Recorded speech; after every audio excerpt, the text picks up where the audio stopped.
Ms. Kopek? Is this working? Yes, you can.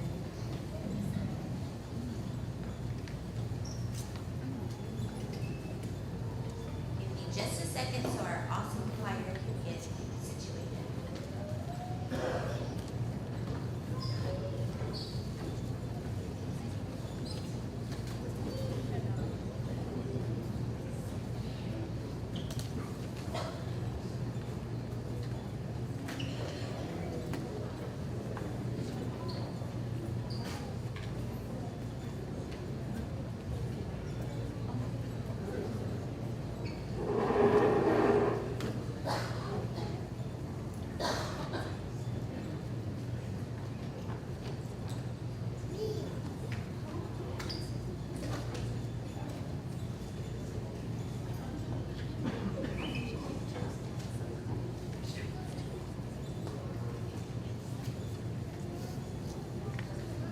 Good evening, President Massengale, Mr. Toscano, and the East Central School Board.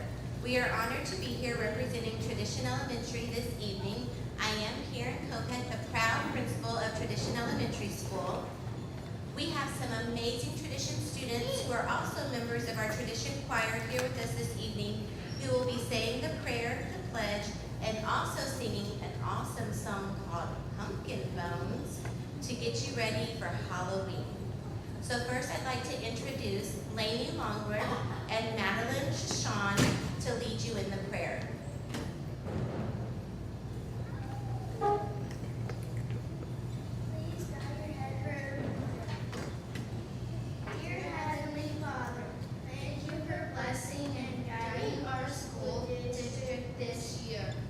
We pray that you will continue to give strength to our school board, staff, and teachers. We thank all of them for their hard work, dedication, and love for us this year. Please bless them and their families and continue to lead our district. In Jesus' name we pray. Amen.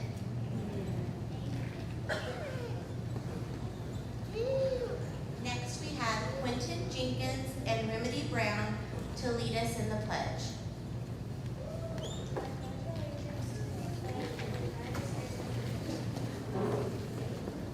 Please stand for the pledge. I pledge allegiance to the flag of the United States of America and to the republic for which it stands, one nation, under God, indivisible, and liberty and justice for all. Honor the Texas flag. I pledge allegiance to thee, Texas, one state, under God, one and indivisible. Thank you. You may be seated. Now I would like to introduce one of our newest members of Tradition, our new fine arts teacher, Jessica Sabinsky.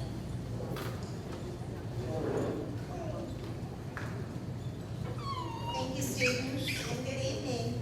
School Board, my name is Jessica Sabinsky, and I'm the Fine Arts teacher at Tradition Elementary.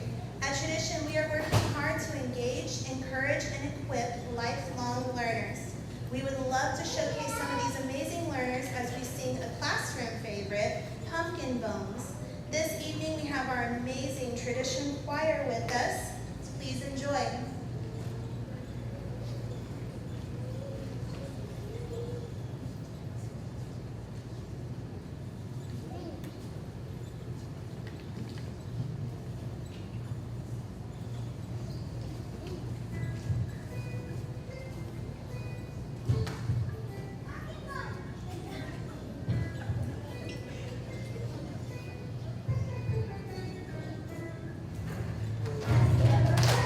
Pumpkin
are super excited with how great they did.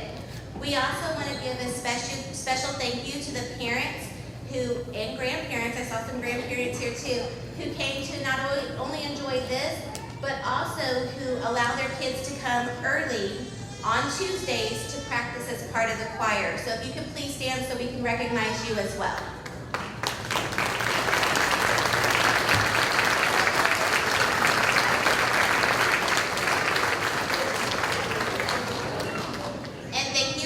Our amazing school board for having us here and letting us showcase just a little bit of the fun that we have at Tradition. And at the same time, we want to show you our appreciation and thank you for all that you do. And so we have just a little homemade treat craft that our students created that we would like to present to you so that you can enjoy it as we go into this fall season.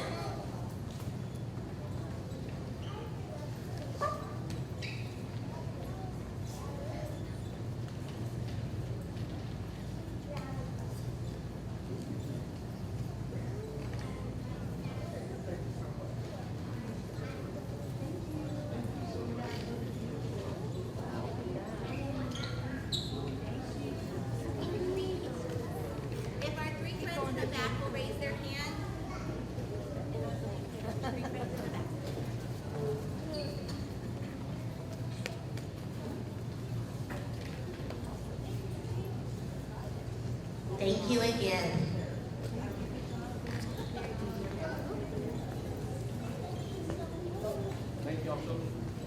Thank y'all so much. Really wonderful. Love to see the kids sing. So we will move on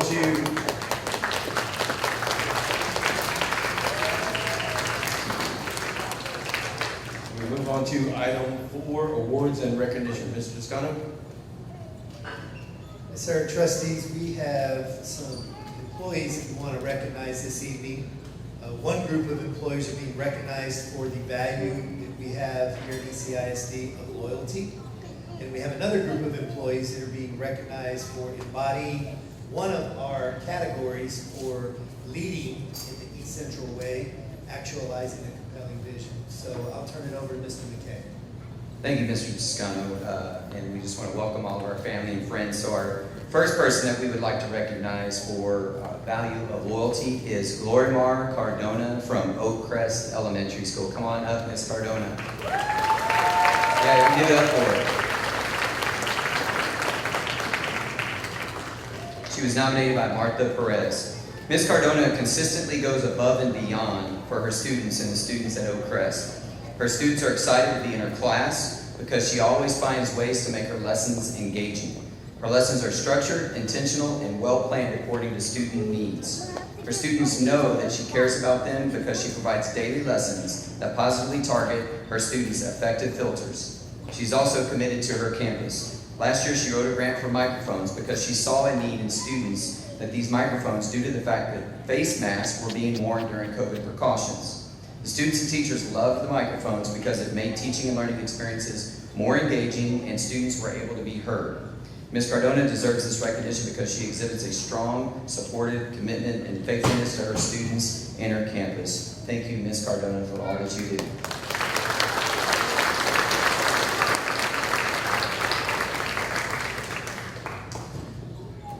Would any of her family and or friends that are in the audience please stand? We would like to recognize you. Thank you so much for sharing Ms. Cardona with us. Thank you very much.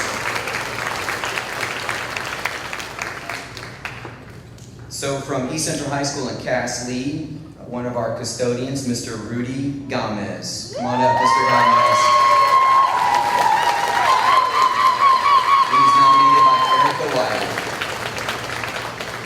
We are so appreciative that Mr. Rudy, as a team member at John Glenn, Rudy is a hardworking and he takes pride in his work every day.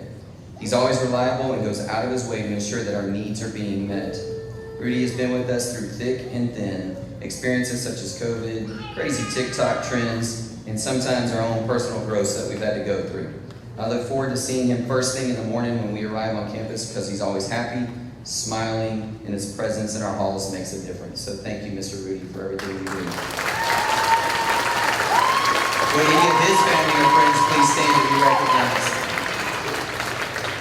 family or friends. I think he's got a team of custodians and friends, and his wife is back there.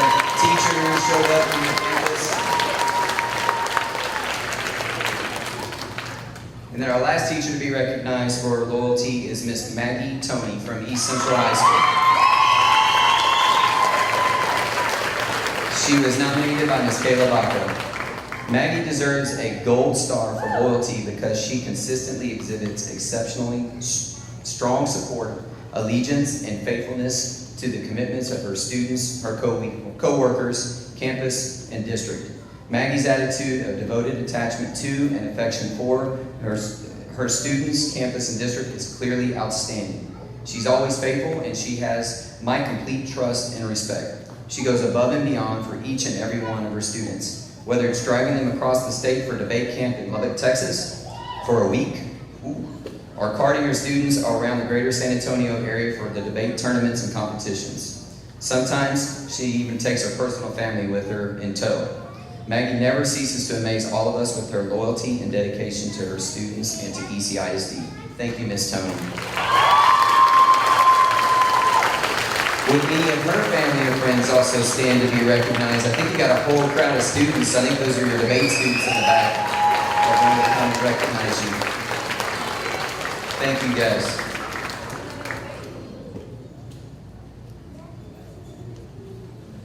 So we'll move on to our Leading the EC Way champions. Throughout the 2021-22 school year, we had multiple stakeholders across ECISD co-create a definition of leading the EC Way, culminating in the development of 6 leadership competencies of builds relationships, effective communicator, cultivates culture, actualizes a compelling vision, continuous growth, and impact focus.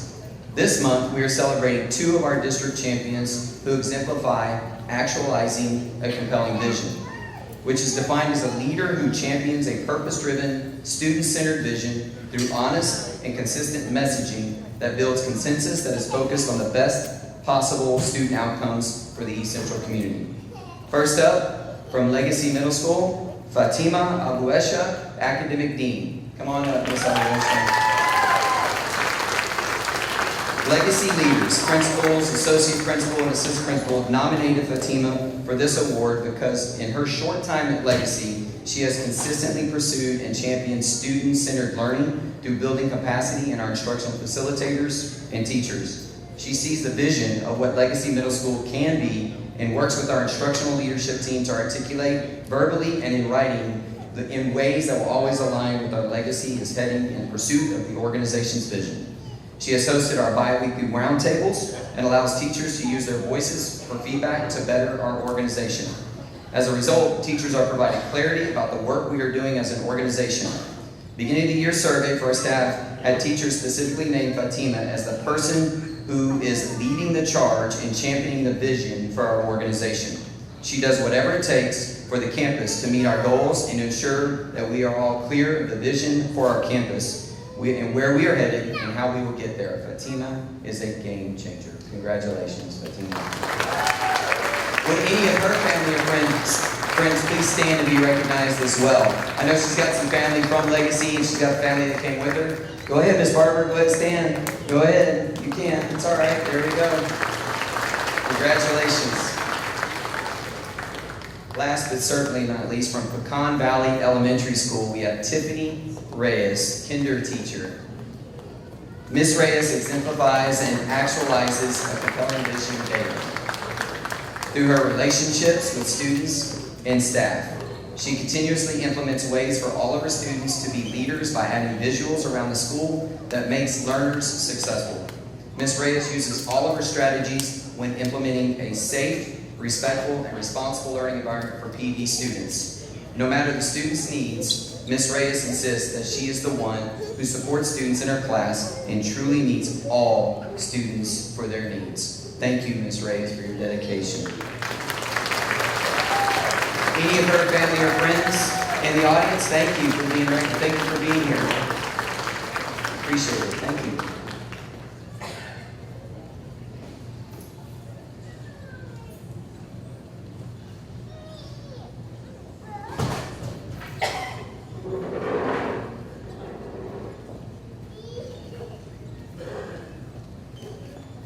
Okay, before we move on to the next item, we're gonna take a short 10-minute break and reconvene about 6:58.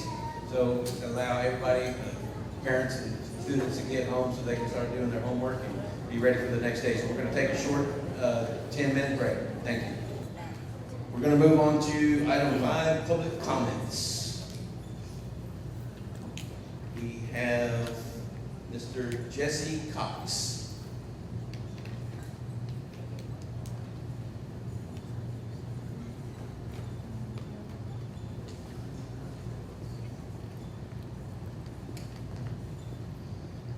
Hello, members of the board, Mr. Toscano. Before I came up here, I handed out some documents to you. I'm a parent of 3 daughters in the East Central School District. 2 of them are here at the high school. 1 of them is involved in the CNA program. Earlier this year, I received a notice from my daughter saying that she'd be required to get the COVID-19 vaccine if she was going to participate in the clinicals at Touchstone Communities. That's in direct defiance of Executive Order 40, which states that no entity in Texas can compel receipt of a COVID-19 vaccine by any individual.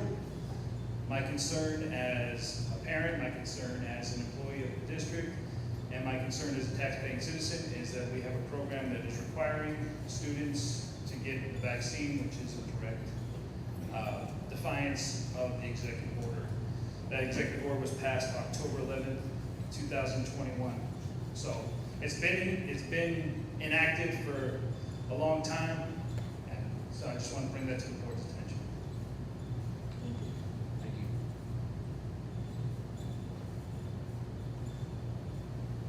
you. Okay, we're going to move on to item 6, public hearing. 6.1, PHCS public hearing for effectiveness of accelerated instruction for high school students. Mr. Toscano.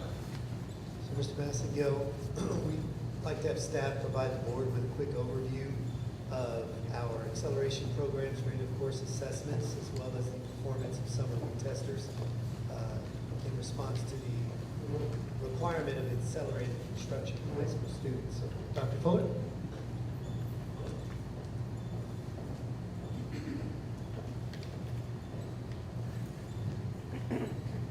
Good evening, President Massingill, Mr. Toscano, Board of Trustees.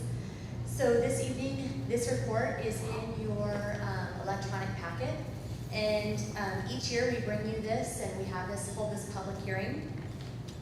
We're required by Texas Education Code to have accelerated instruction for end of course evaluation for Algebra 1, Biology, English 1, 2, and U.S. History. And so for students who do not meet satisfactory on those exams, we provide an array of opportunities for them to receive accelerated instruction. And so we create an individual plan for each of those students, and we offer things like last year, this is based on last year, Avid Tutors, Learning Academy for small group. We do before and after school tutoring. We do EOC intervention classes, summer school academies. We have WIN period, which is what I need. So that's during the school day for a class period. We have computer-based programs that are provided to give them instruction on the skills and level that they need. We have then also other strategic intervention classes that we provide them as well in the areas that they have not demonstrated mastery. And so each of these are array, meaning we offer before school, after school, and then during school, and then during summer, so that kids can participate in 1, 2, or multiple ways so that they can get the instruction and support that they need to pass. And so then there's a chart below that gives you an idea of the number of students that have not passed and that retested, and then the percentage for each one and the scores that they received, the percentage that we received of the students who passed during the retest. So the biggest things that we found were that sometimes we had some issues with low attendance by students who were in those remedial classes or those intervention. We found that for this year, we're going to continue to provide accelerated classes, and we are going to work on also having, and we talked to you a little bit about Air Tutors, which is the online class where it's tutoring from an outside party, and students can log on and get tutoring virtually for retesters in the fall and the spring. And so they've been engaging in that for starting for about a month now. We're increasing WIN, which is the what I need period during the school day. It's longer and it's more often. And then we're also looking at incentives to make sure that students are attending and making sure that that attendance is not an issue, that they're showing up for interventions, that they're coming, and that they're present. So because when they're not present, they do not learn. So we've got to make sure that they are there to get that learning. So that's something that we continue to work on at the high school to make sure that they're present during those interventions. Any questions? I have a quick question.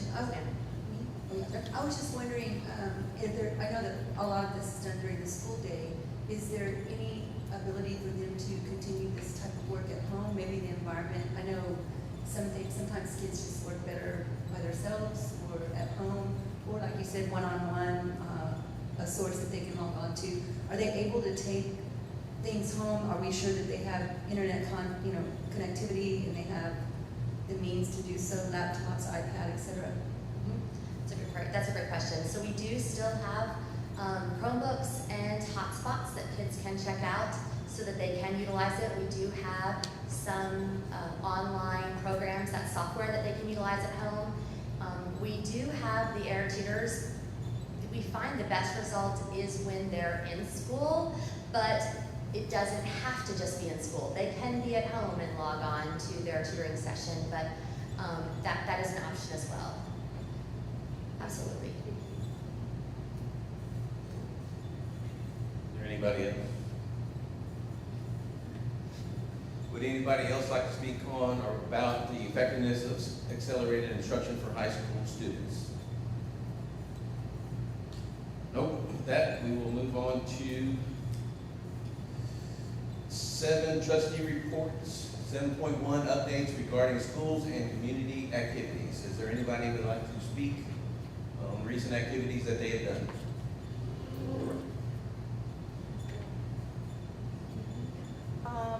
Yeah, I had an opportunity to. Thank you. I had an opportunity to serve during this school nutrition week at Pecan Valley, and it was an amazing experience. I've never done anything like that before, and it probably won't be hard to do it on any level. But I learned a lot, and I also got a chance to just watch those faces as this well-run department gets kids in and gets them fed and gets them out. And so it was really great. I felt like I was on an assembly line with when Lucy was on that chocolate factory thing. Some of you are too young to know that, but anyway, it was wonderful. They're probably not going to ask me to come again. So I took a lot of time last month, and I kind of got some dirty looks for it because I went to a lot of places and I like to share. So I started posting on social media more about all the activities that I've been involved with. I did serve also at Legacy and Heritage lunch, and it was amazing. Same, like they are amazing, getting those kids fed, and they have a real good relationship with them. I mean, I know they're only going in there a short amount of time to get their lunch, but you can tell that they connect with them and they kind of sometimes know what they want. And so it was amazing. I did go to, Tradition is my school, and then Legacy was my school this month. But I went to Highland Forest. We did the parade and pep rally. It doesn't seem, it's only been a month. It seems like it's been a a long time since then. But anyway, we did the parade in Prep Valley. We did not win. Just saying, I don't know who the judges were, but maybe next year we'll add some stuff and try to get a big W in there for this board.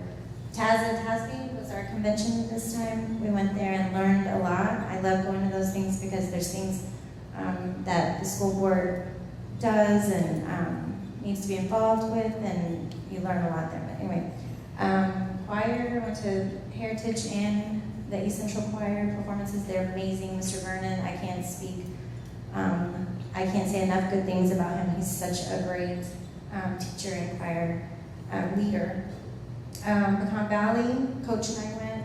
Coach and I go to all these things, so if you ever see my pictures, Coach is in there. But we got to see the first outdoor learning space with Miss Salvador. It's great. This thing is absolutely 100% amazing. To see the kids interact in there and what they can do in there is awesome. I worked the book fair tradition, and probably the same. They don't want me back because I'm like, here, take this book, take this book. Anyway, and then the NHS ceremony last night was great. Those kids are, their dedication to their school and the work that they put into it is phenomenal. So it's great. I went to Cass Lead and visited with Ms. Kingway and had a tour. It was super nice. I was able to see a lot of things that go on there, so it was really enjoyable, and I promised that I would come back, so I'm probably due to come back. I was able to also serve lunch at Heritage, and because I offered kids and told them I couldn't believe they didn't want salad on their sandwich, they said, "Are you new?" Yeah. Have this, it's all yours. So they were like, are you new?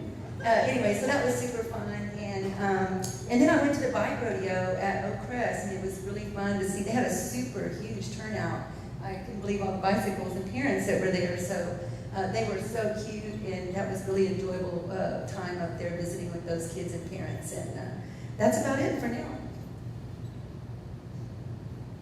I would just like to say thank you to Brittany Irvin for her hospitality at Highland Forest, and your food service ladies are fantastic, and I hope I didn't scare the kids too much because they saw an unfamiliar face with a hairnet on and who's that scary man. So I had a great time, looking forward to doing it next year, and so I really do appreciate it, so thank you so much.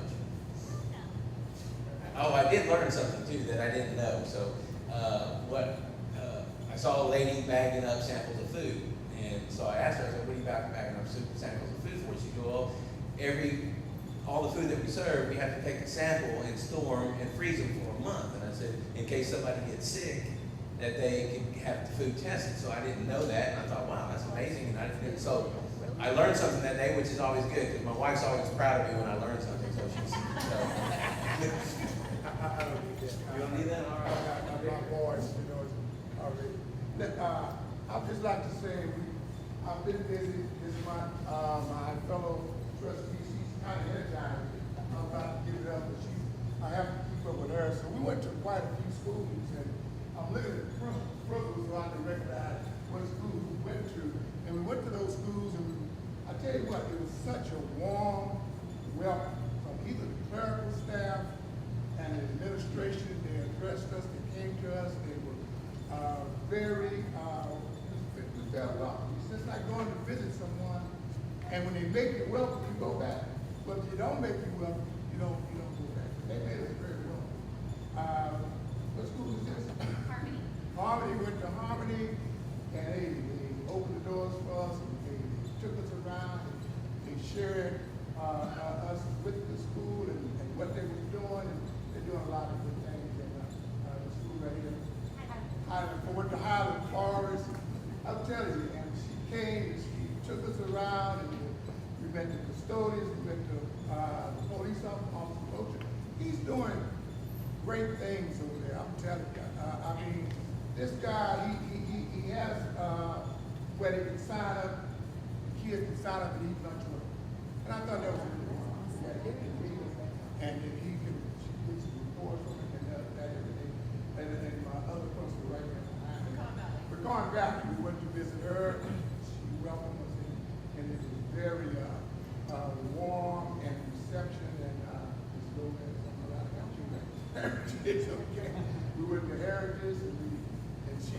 same thing. She's taking time out of her busy schedule to take us around and show us and make us feel welcome. You know, and I can tell Mr. Castano put some good administrators in place because the reception that we received that, you know, most administrators, they can stay behind closed doors. But these administrators are out in the halls. And I'm telling you, they roll their sleeves up and they're doing things that they ask the teachers to do, and they're doing the same thing. When you see that, you know, they used to not sit behind closed doors, and that shows me that you guys care about the kids and about what's going on in your schools. When we can see the administrators out, when you see the administrators out walking the halls, they care about what's going on in the school. I don't want to take too much time, but I just wanted to let you know. Say I apologize. Legacy. We went to Legacy. Let me say, Legacy's football team won the championship yesterday. Everybody know that? 2 years in a row, they have went undefeated. That is a recognition. And Mrs. Barbara, you're doing some good things over there. And hey, I want to compliment your 8th grade football team and your coaches for what they're doing. My other principal over there, Mrs. G, I can't even the name right. She came, she came to me. She saw me in the stand with a pink t-shirt on. She came over, she brought her sons, introduced me to her sons. She made me welcome to come to the school. She introduced me to her 2 sons, made them shake my hand, look me in the eye. Hey, she just made me feel like a celebrity. Thanks a lot. Thank you, administration. I must have gone to the wrong district because I didn't get the reception he got. I went to Harmony and they looked at me like I was some kind of strange fellow. And I live over there. And I said, I know. I went over in the kitchen looking at me like, who is this fella? So I walked around a little bit and I said, well, maybe I shouldn't be here. But no, they welcomed me over there and I looked around. I hadn't been there since they remodeled it. I hate to say this. But it was nice. Folks were nice. And I'm sorry to say I didn't get a chance to walk around too much because my knees are wobbling. And I plan to go back. And I tell you now, folks from Harmony, and I don't mean to disparage the rest of them. My grandson used to stay with me because my daughter was flying. And so she didn't have a chance to keep him at home. So I have a bunch of squeezy toys that I used to pick up with him from the conventions. Well, they're at my house, and he doesn't need it anymore. He's a big man now. He's a 6th grader. So I'm going to bring those over, give them to the kindergartners as little rewards. The teacher can take care of them. She can take care of them. They can take care of them. Give them to the kids. So I plan to go back to Harmony, and I hope they don't kick me out again. But I'm going to come visit you. I got a box over there, especially the little buses. I think they'll like those. But I got a bunch of little buses and little stars and little exercise things. And I'll come see you one of these days. So, but I did get a nice reception. I was only kidding, but I didn't get the reception he got. He's better looking than I am anyway. I do plan to come visit you all. Everybody, okay? It's just, I'll get there tomorrow, okay? Good job.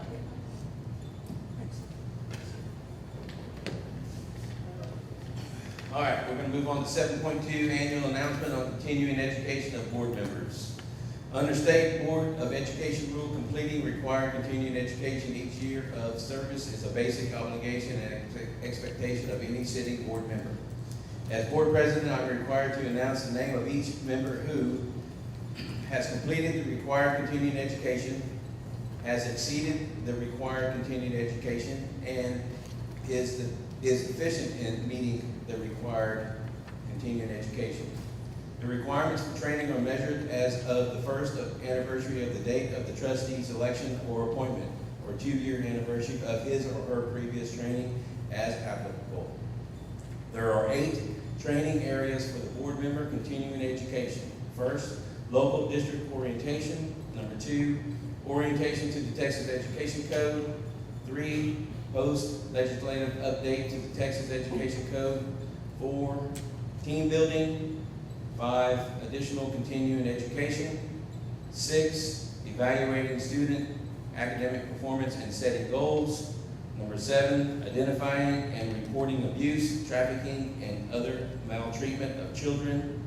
Number 8, school safety. To the extent applicable to each board member, I will announce the completion or deficiency as to required training. For members who still have time remaining to complete required training, I will announce those board members who have scheduled timely training and those who have not yet scheduled the training. All 8 training areas mentioned before have been completed, if applicable, by Ginger Friesenhan, Del Brazil, James Mulkey, John Massengale, Monique Priestes, and Victor Garza. There are no board members that are deficient or require more time in completing the required training. The following board members have exceeded the total number of hours required for continuing education: Ginger Friesenhan, Del Brazil, James Mulkey, John Massengale, Monique Priestes, and Victor Garza.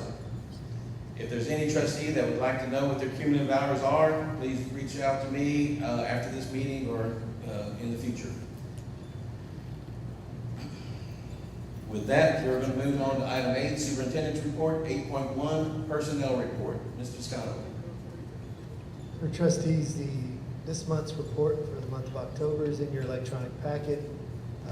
Please let me know if you would like any additional information about any of the activity you see in this month's report. I'd be happy to get you more information.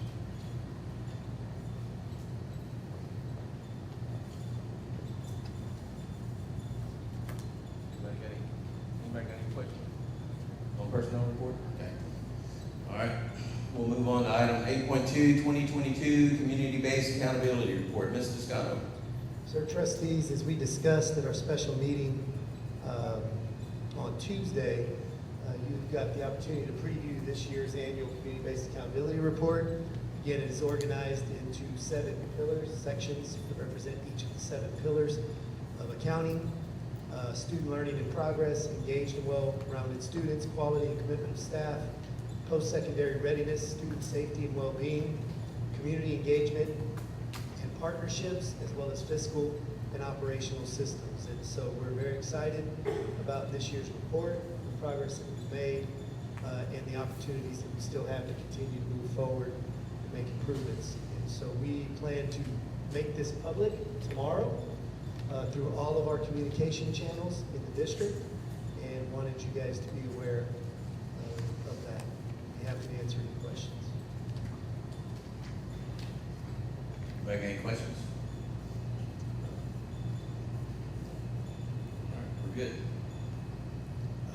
Move on to 8.3, Policy Update, FFAC. Mr. Scotto. Trustees, we're bringing to you tonight our local policy, FFAC, for first viewing this month.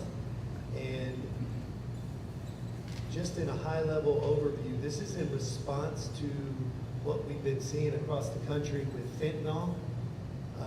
This is an opportunity for us to amend our local policy, enabling the district to be given a prescription of Narcan, which is, many of you know, is the counter to that type of narcotic.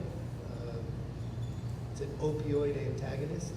And in order for us to receive a district prescription to administer that in an emergency situation, we have to have that in local policy. We also have to have procedures for training, identification of staff that would be allowed to administer, and under what conditions and how we would store it. And so this is kind of the first step towards us doing that. You're also all very aware that we've been educating our community through Facebook, YouTube Live conversations in the interest of educating our families, our community, our students about the dangers of fentanyl, and just really raising awareness. And this is part of us equipping ourselves in case the unthinkable happens to respond and save lives. So we'll bring this back to you next month for your consideration and possible approval.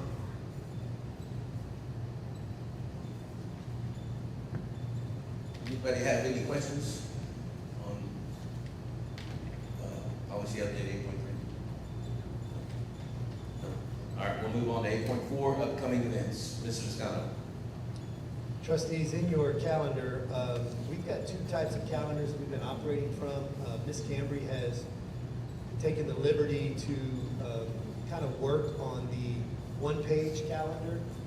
That's actually now a calendar that is shared electronically with you, also that you have up-to-date, real-time access to events that are going on across the district, especially with the increased activity with the Adopt the Campus and all the wonderful things that the board is doing. We wanted you guys to have at your fingertips access to what's going on across the district.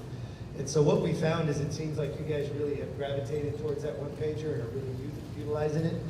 What Ms. Cambry has typically done is take from that all of the same exact information and put it in a calendar that would be more like what you put on your refrigerator possibly. And so our intention going forward is to stick with the one pager. It seems like it's working very well, and if something changes, please let me know. But it just seems like it's organized in a way that allows you guys to keep track of what's going on and identify the opportunities that you have to go visit and participate and be involved in the activities, the wide range of activities across the district. So in the November calendar, just a couple of things I want to point out. I know that all are aware that we are in the midst of early voting. You'll see all of the activity. This is a very busy time of year. Basketball is begun. Girls basketball, boys is also beginning. We have football and volleyball that are wrapping up their seasons. But we've got choir and we've got the Beggars Opera that just happened at the PAC. But we've got all kinds of celebrations, Veteran Day ceremonies.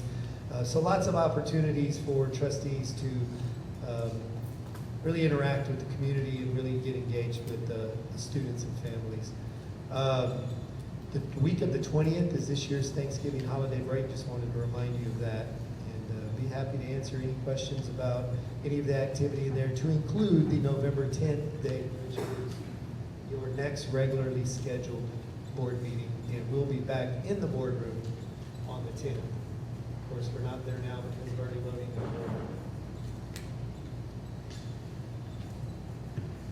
I like the one-page format, just for FYI. Certainly. Yeah, so any feedback the rest of the board has, we'll go to the one-page format, but we can also continue with the calendar. We can transcribe that onto the calendar as well if we want to continue doing that. Just let me know. Really. All right, we'll move on now. Item 9, action agenda 9.1, resolution authorizing the National Management System as the basis for all incident management in the East Central Independent School District. Mr. Toscano.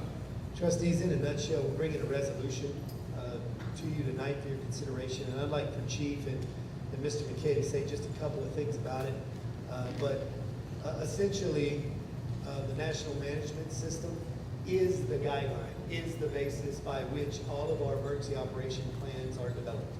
And so we're bringing a resolution to you tonight to formalize it, which allows us to access some benefits in the case of natural disaster. But I'll let, again, Chief speak briefly to NIMS as well as Mr. McKay.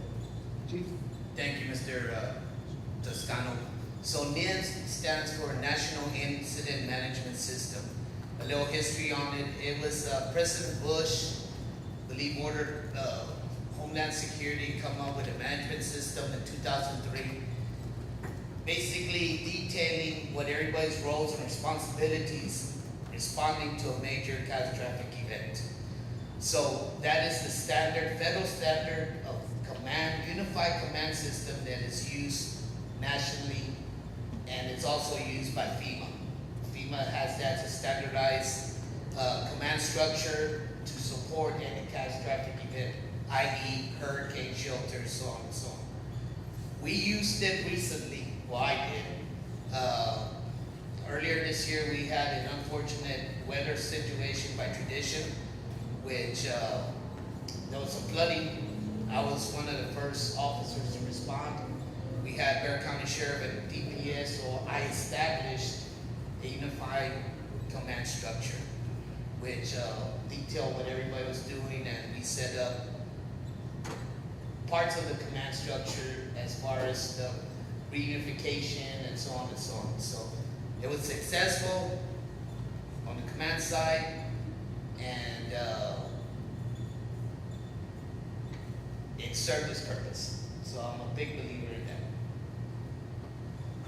So on the emergency operations side, I think what's important, Mr. Toscano briefly touched on it, is that NIMS is really the frame of how emergency operations plans are developed for schools. Our current template that we've used, it was originally from 9/11. It's when schools started to implement the NIMS system. It just has evolved over time. So if you currently look at our emergency operations plans, it is in alignment with the NIMS. There it provides a common nomenclature, so as we work with other agencies, we're all on the same page and using the same terminology and understanding and command structure. So it's really important. But for you tonight, for this resolution, one of the things that we recently discovered through working through the Texas School Safety Center is by adopting the resolution, this would now authorize us to reach out to FEMA in case of a natural disaster, that we would then be able to receive federal funding to recover maybe any property damage or loss. An example would be as what happened in Floresville several years ago when there was a tornado that came through and ripped out part of the high school. If they were part of the NIMS resolution, then they would be covered under that FEMA blanket if a natural disaster were to be occurred. So unfortunately at this point, if we had to adopt that resolution, we wouldn't have that same level of cover from FEMA. So I'd be happy to answer any other questions you may have about the NIMS resolution.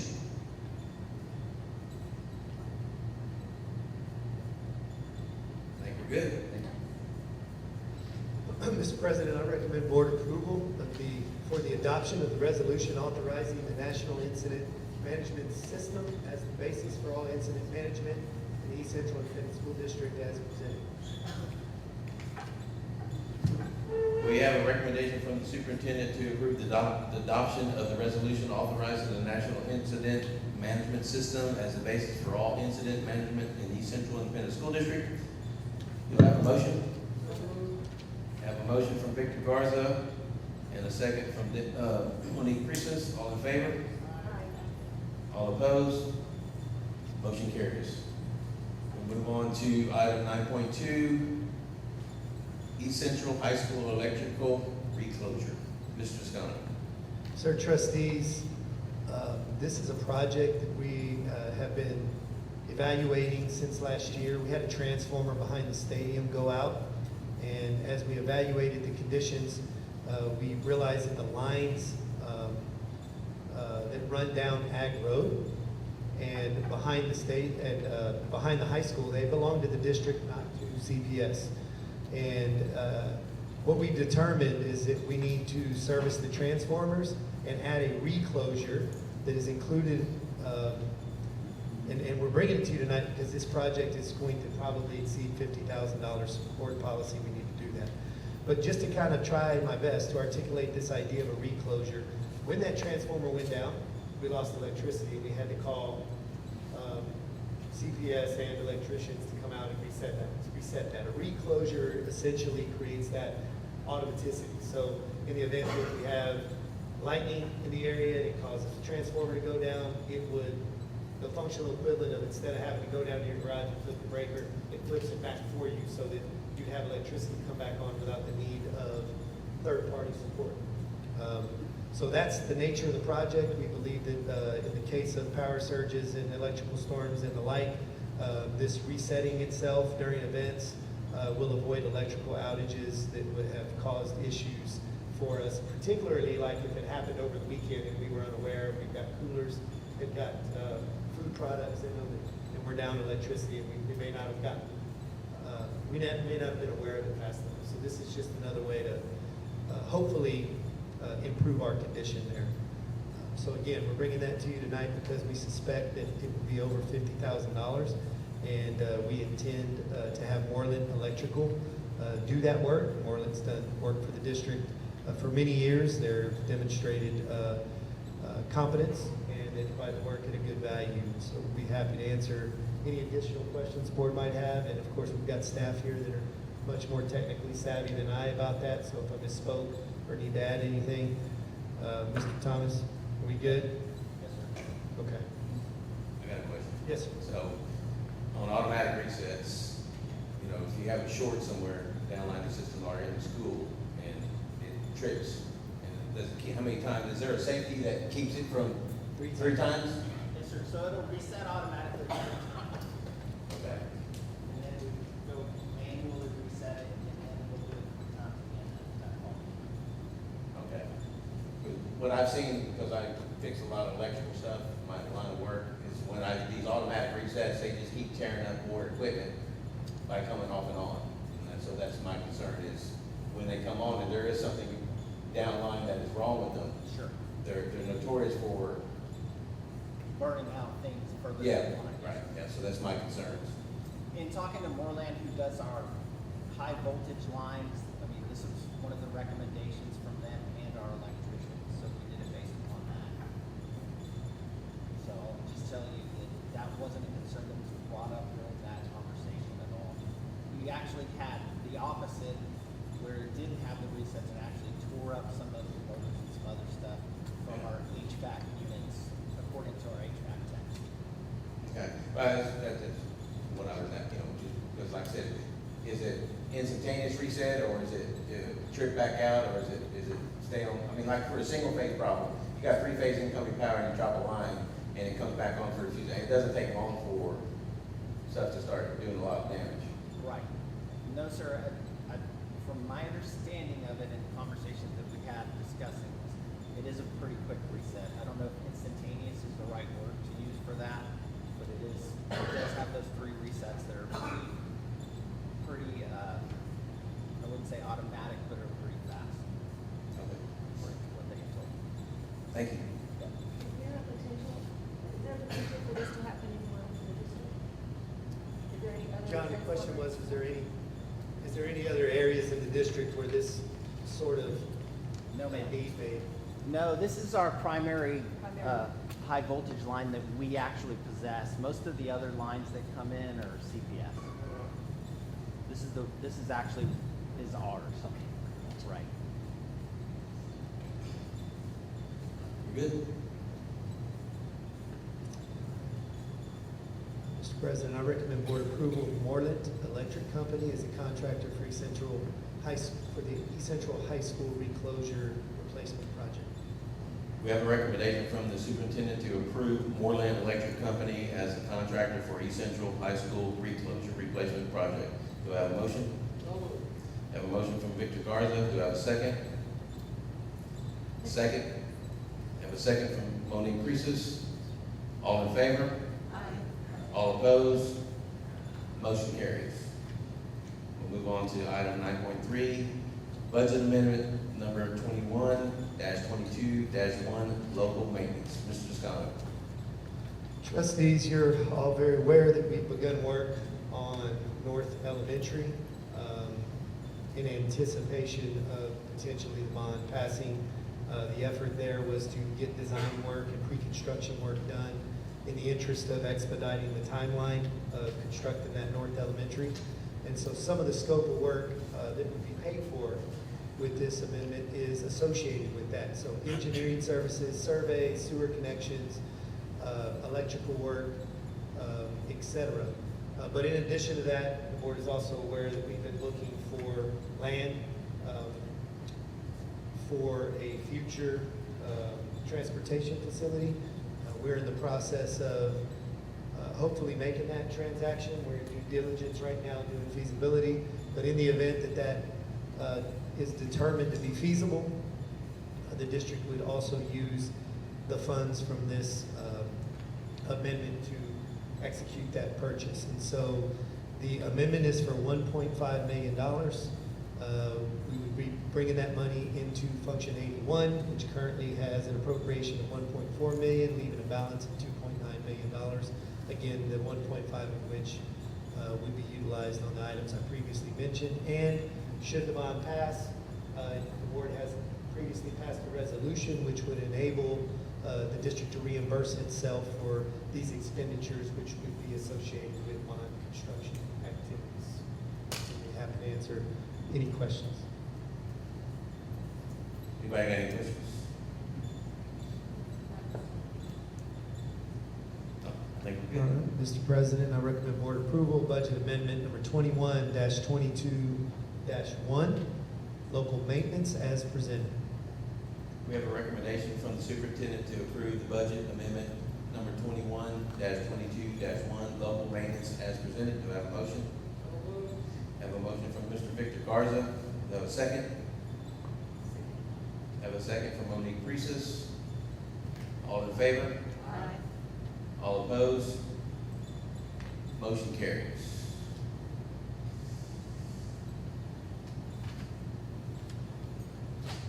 With that, we'll move on to item 10, consent agenda.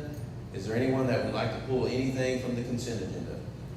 Mr. President, I would like to pull item 10.2 that deals with class size exemption. You got that, Mr. Collins? You'd like to pull 10.2 class size exemption? Yes, sir. Looking at 10.2, trustees, this is related to the Texas Education Agency's Education Code 25.112 that states that on or after October 1st of any school year, that if a class size in grades kindergarten through 4th grade exceeds 22 students, that the district has 30 days to submit a class size exemption. And so in your electronic packet for this item, you'll see a chart that delineates the specifics of the exemptions that the district will be filing per statute.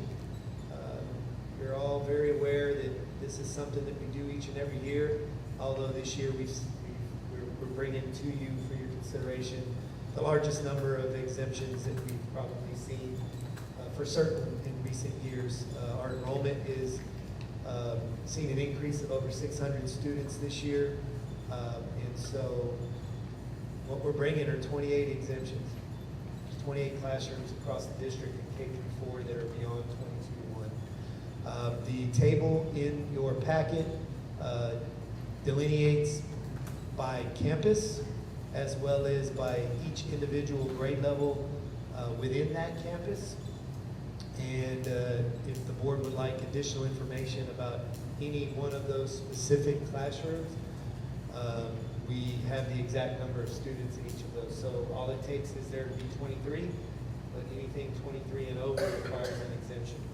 And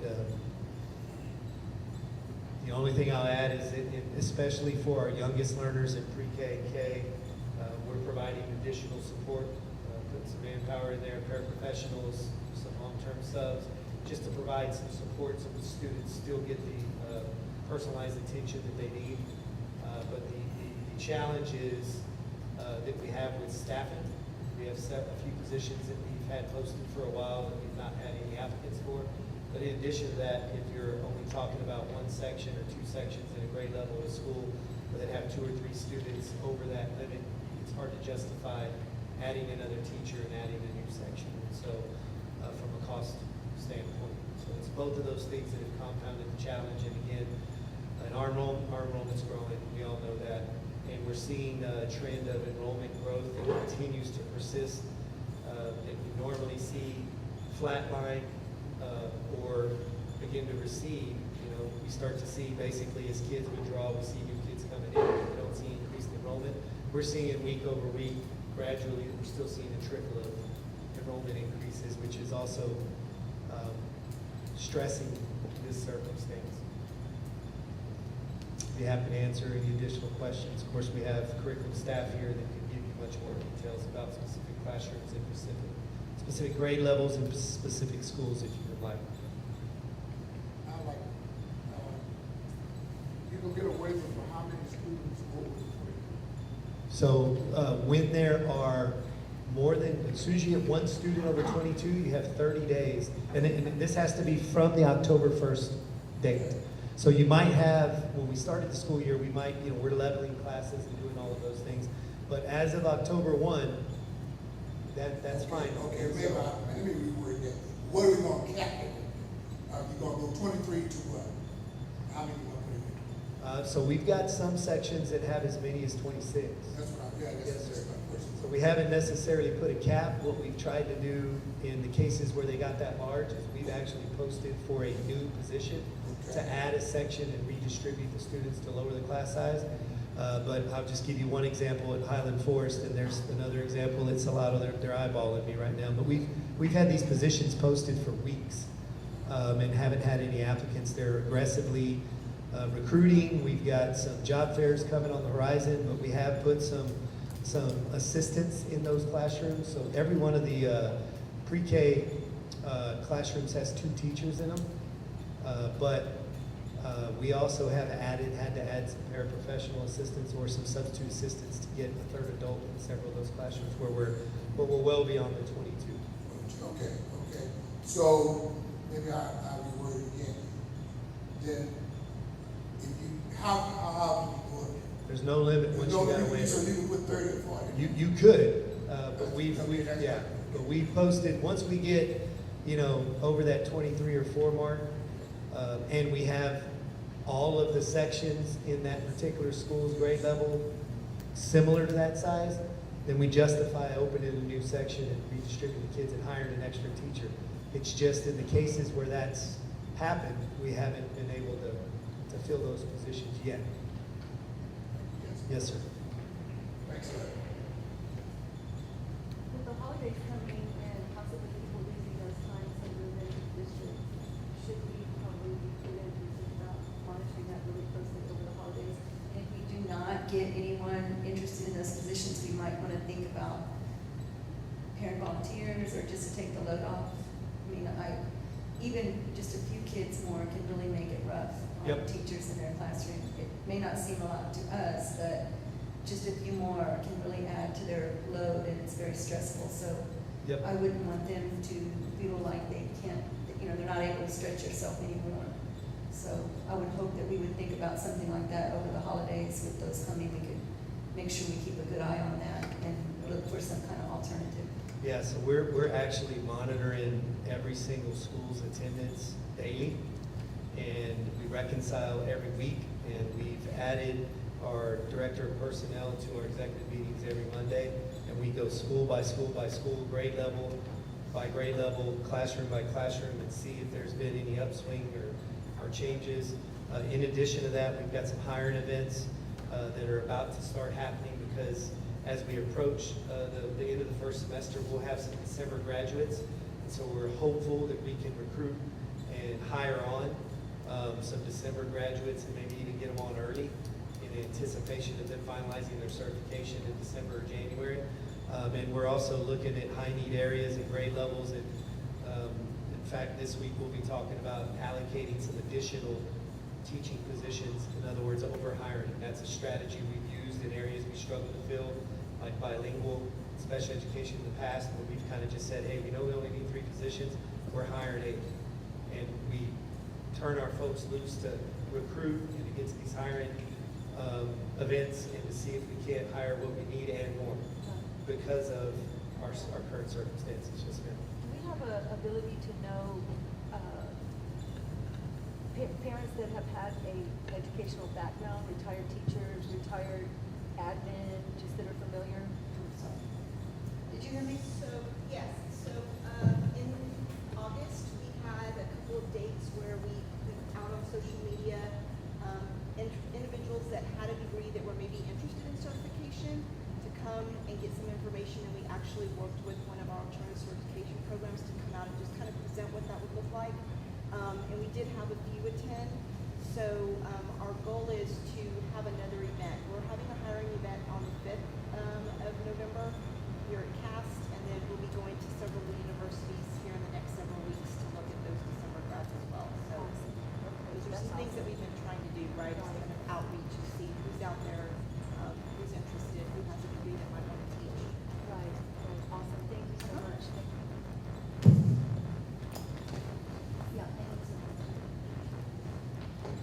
So on this topic, I think it might be relevant to share some data. Statewide data, I really don't know what's going on. I might as well turn it off. This thing's, it's Halloween, y'all. It's got a mind of its own.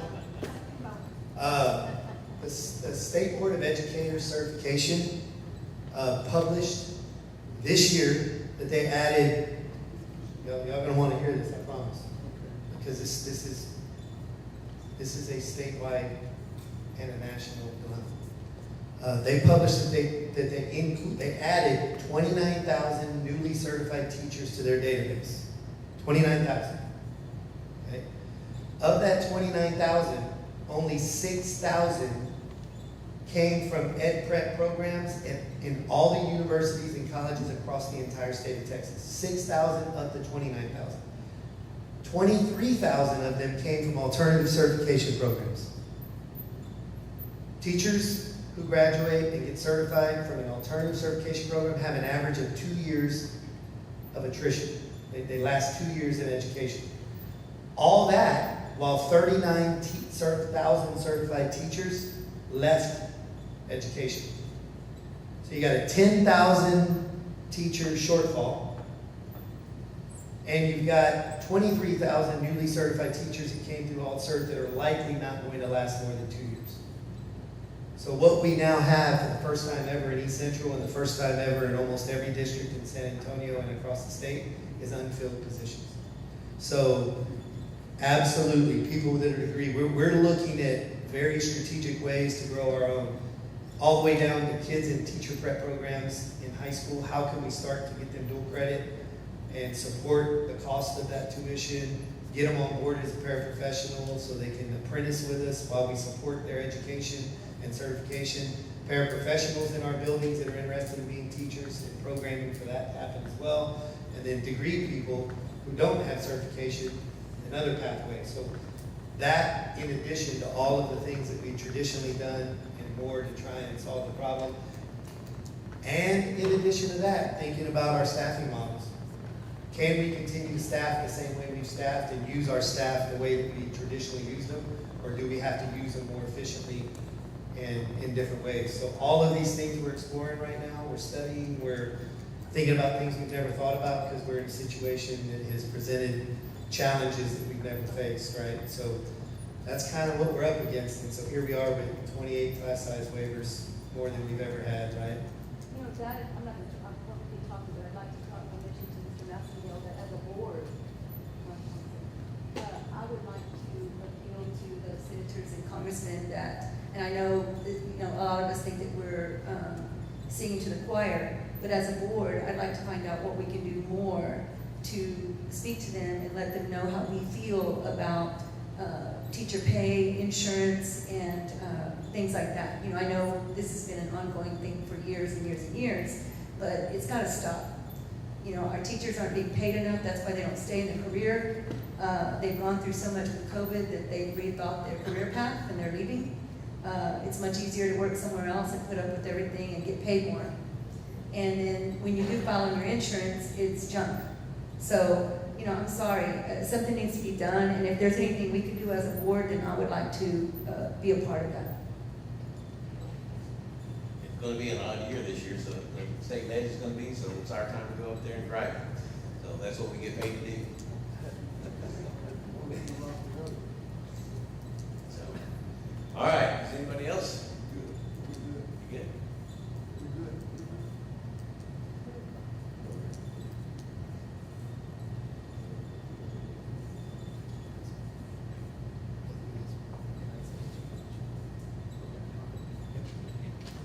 Mr. President, I recommend board approval of the application for the class size exemptions as presented.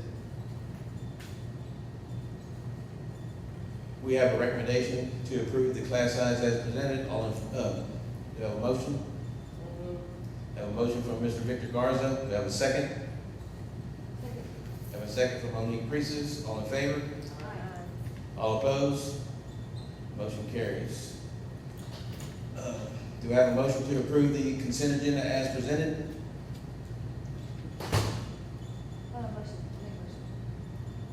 Monique Priestes. Do I have a second?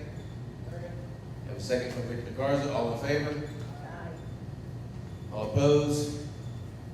Motion passed. All right, with that, we're going to 11, executive session. 11.1, pursuant to the Texas Government Code, section 551.074, consider, discuss, and interview potential candidates to fill vacancy on the Board of Trustees. The Board of Trustees on October 27, 2022, beginning at 7:52 p.m., convened in a closed meeting in accordance with the Texas Open Meetings Act, Government Code, sections 551.074. The board entered